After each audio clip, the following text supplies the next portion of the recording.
जोङो नै दिनैहाय नैबे पानबारि प्राइमारियाव जोङो इलेक्शन केम्पेन खालामनो फैदों।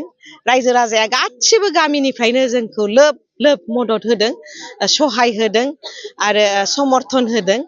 आरो जों दिनैहाय एकदम क्लियार पिक्चार बादि नुदों जे 4 नं बावखुंग्रि समस्तियावहाय UPPL नि हानजायानो नैबे फैगौ बिसायख'थियाव देरहासार जागोन होननानै।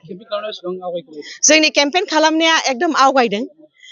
जोङो गामि गामि खालामदों। जोंनि माखासे दैदेनगिरि बिथांमोनाबो सुबा गामि गामि खना खना खालामगासिनो दङ। ओरै मोनसे टीम बायदि बायदि टीम खालामगासिनो दङ आरो रायजो राजाया अनसायनायखौ जोङो मोनदों। बिराद गोजोननाय मोनदों। आंथ' बे जायगायावनो हाबा जाफैनाय, खांख्राइबारियावनो हाबा जाफैदों आं बे ओनसोलनिनो फिसा आरो बे ओनसोलाव जोबोद खामानि मावनांगौ दङ। बे ओनसोलाव लामा सामा गोबां मावनांगौ दङ। बाहाय सरकारि आसनिफोरखौ नोङो बारा नुनाय मोना, आसनिफोरखौ बारा मोननायबो मोना आरो बाहाय फैगौ समावहाय नैबे ओनसोलनि डेभेलपमेन्ट आरो जौगानायनि थाखाय जुदि MLA जानो मोननायनि खाबुखौ मोनोबा मावगोन।